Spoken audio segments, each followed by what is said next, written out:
Chapter number 4 के शेष भागों का अध्ययन करें, जिसका शीर्षक जनसंख्या विस्फोट के दुष्परिणाम।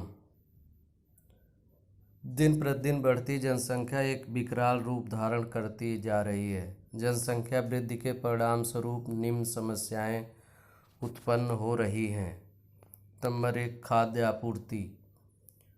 वैज्ञानिक दृष्टिकोण से जनसंख्या में ज्यामितीय रूप से, जबकि खाद्य पदार्थों में अंकगणितीय रूप से वृद्धि होती है। जनसंख्या वृद्धि के कारण हमारे देश में खाद्यान्न आपूर्ति की गंभीर समस्या उत्पन्न हो गई है, क्योंकि जनसंख्या वृद्धि के अनुपात में खाद्य सामग्री का उत्पादन नहीं हो पा रहा। ज्यामितीय और अंकगणितीय रूप में जनसंख्या वृद्धि का आशय है। ज्यामिति से आशय है कि 2 से 4, 4 से 8 के रूप में जनसंख्या वृद्धि होती है, जबकि अंकगणितीय वृद्धि 1, 2, 3, 4 के रूप में होता है। नंबर 2, प्राकृतिक संसाधनों की समस्या। जनसंख्या विस्फोट के कारण प्राकृतिक संसाधनों का दोहन बहुत तीव्र गति से हो रहा है, जिससे पृथ्वी का प्राकृतिक संतुलन प्रभावित हो रहा है। यहाँ तक कि स्वच्छ पेयजल भी उपलब्ध नहीं हो पा रहा। नंबर 3, आवास की समस्या। जनसंख्या विस्फोट के कारण व्यक्तियों को उपयुक्त आवास उपलब्ध नहीं हो पाते। व्यक्तियों को फुटपाथों, झुग्गी झोपड़ियों में रहना पड़ता है। इस प्रकार के प्रदूषित वातावरण में रहने से अनेक बीमारियां फैलती हैं। जनसंख्या वृद्धि विकास की गति को धीमा कर देती है। यह सामाजिक भेदभाव, नैतिक पतन, प्रति व्यक्ति आय में कमी, प्रदूषण इत्यादि का भी कारण बन रहा है। नंबर 4, शिक्षा व्यवस्था की समस्या। बढ़ती हुई जनसंख्या तथा कम शिक्षण संस्थाओं के कारण बच्चों को शिक्षा के लिए प्रवेश मिलना कठिन हो गया है। विद्यालयों में बच्चों के लिए कमरे, फर्नीचर, खेल के मैदान पर्याप्त नहीं हैं, जिसके कारण उनका शारीरिक एवं बौद्धिक विकास प्रभावित हो रहा है। आजकल आप देख रहे हैं शिक्षण संस्थाओं में यदि 100 सीटें हैं तो 10,000 आवेदन करने वाले होते हैं। नंबर 5, रोजगार की समस्या। जनसंख्या वृद्धि के कारण देश में रोजगार की समस्या उत्पन्न हो गई है। यह एक गंभीर समस्या है, जिसका असर हमारे आर्थिक विकास पर भी पड़ता है। बेरोजगारी के कारण समाज में अपराध की प्रवृत्ति में निरंतर वृद्धि हो रही है। नंबर 6, स्वास्थ्य एवं चिकित्सा सेवाओं की समस्या। हमारे देश में जनसंख्या की अपेक्षा अस्पतालों की मात्रा अत्यंत कम होने के कारण सभी व्यक्तियों को गुणवत्तापूर्ण एवं पर्याप्त स्वास्थ्य सुविधाएं नहीं मिल पाती हैं। आइए अब जनसंख्या वृद्धि के नियंत्रण को देखें। अत्यधिक जनसंख्या किसी भी देश की प्रगति पर विराम लगा देती है। जनसंख्या नियंत्रण के लिए सरकारी योजनाओं, गैर सरकारी संगठन तथा सामान्य जनसमूह को समन्वित प्रयास करने पड़ेंगे। जनसंख्या वृद्धि को सीमित करने के प्रमुख उपाय निम्नलिखित हैं। नंबर 1, जनसंख्या नियंत्रण का सर्वाधिक प्रभावी तरीका गर्भनिरोधक का प्रचार प्रसार करना है। इन तरीकों ने परिवार को छोटा रखने में मदद भी की है। गर्भनिरोधक ऐसे जन्म नियंत्रण उपाय हैं जो गर्भधारण रोककर शिशु जन्म पर रोक लगाते हैं। नंबर 2, परिवार कल्याण के नारे हम दो हमारे दो को संचार माध्यमों ने जन जन तक पहुंचाया है। कुछ शहरी लोगों ने तो हम दो हमारा एक का भी नारा अपनाया है। CBSE सहित अनेक शैक्षिक बोर्डों, विश्वविद्यालयों व सरकार ने अकेली बेटी वाले परिवार को छात्रवृत्ति सहित विशेष सुविधाएं भी देना प्रारंभ कर दिया है। नंबर 3, वैधानिक पहल के तहत सरकार ने भी विवाह के लिए आयु की न्यूनतम सीमा तय कर दी है। अब विवाह के लिए लड़की की आयु कम से कम 18 वर्ष तथा लड़के की आयु 21 वर्ष वैधानिक रूप से अनिवार्य कर दी गई है। अतः यह वैधानिक पहल, जिससे विवाह की न्यूनतम अवधि निर्धारित की गई है, सर्वथा उचित है। किशोरावस्था में एक बालिका का शरीर नाजुक होता है तथा सगर्भता प्रसव के लिए जैविक रूप से तैयार नहीं होता। इसके साथ ही किशोरावस्था भावनात्मक रूप से अस्थिरता का समय है। इस समय में मानसिक व व्यवहारिक परिपक्वता नहीं आती। अतः विवाह जैसी जिम्मेदारियों को निभाना इस अवस्था में मुश्किल होता है। आइए अब परिवार नियोजन को देखें। मानव एक सामाजिक प्राणी है। मानव समाज में परिवार जनसंख्या की इकाई माना जाता है। परिवार में स्त्री पुरुष एक साथ रहकर जीवन व्यतीत करते हैं और सहज ढंग से संतान उत्पत्ति करते हैं।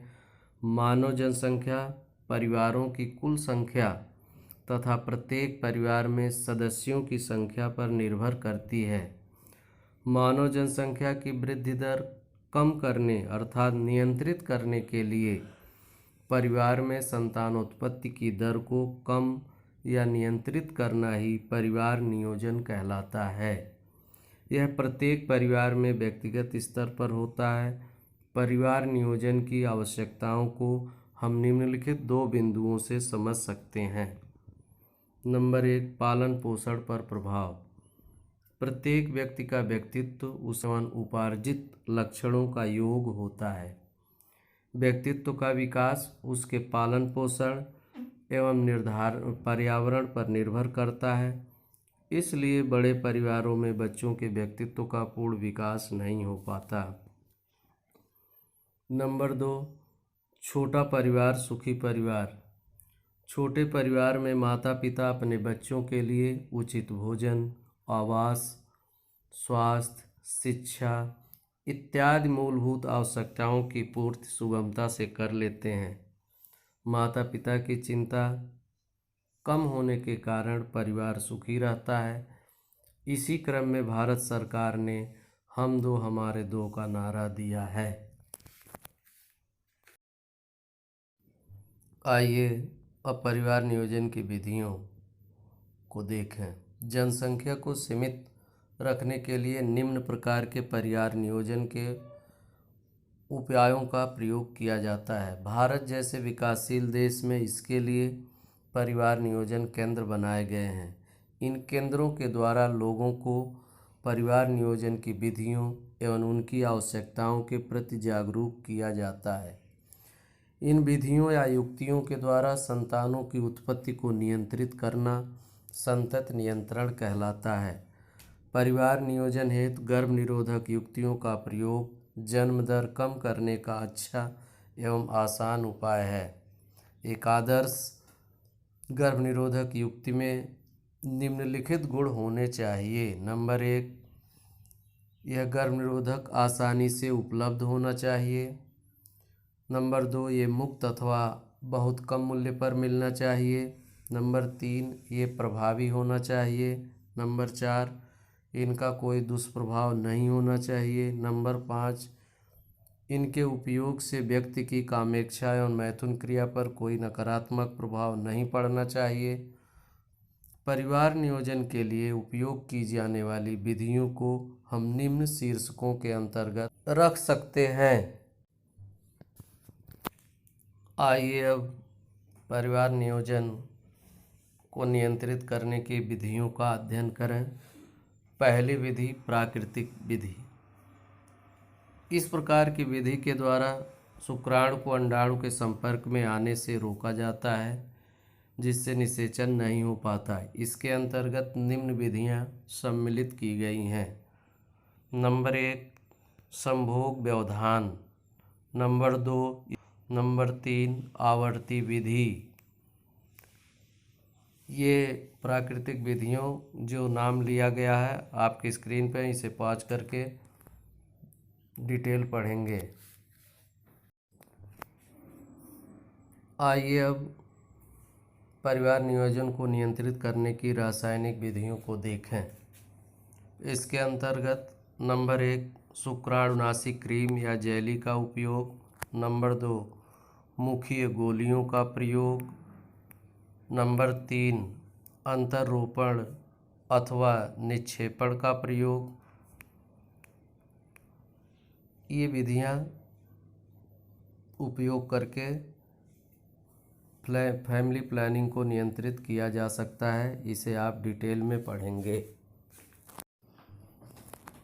आइए अब फैमिली प्लानिंग को नियंत्रित करने की यांत्रिक विधियों का अध्ययन करें।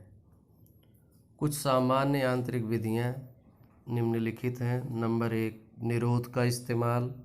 नंबर 2 डायाफ्राम तथा सर्विकल टोपी का प्रयोग। नंबर 3 गर्भ समापन। नंबर 4 अंतःगर्भाशय युक्ति का प्रयोग। नंबर 6 अंतःरोपित क्षण का प्रयोग। आपकी स्क्रीन पर ये फिगर भी दिखाई दे रहे हैं, इन्हें बना करके आप अभ्यास करने का प्रयास करेंगे। नंबर 6 गर्भ निरोधक पैच का प्रयोग।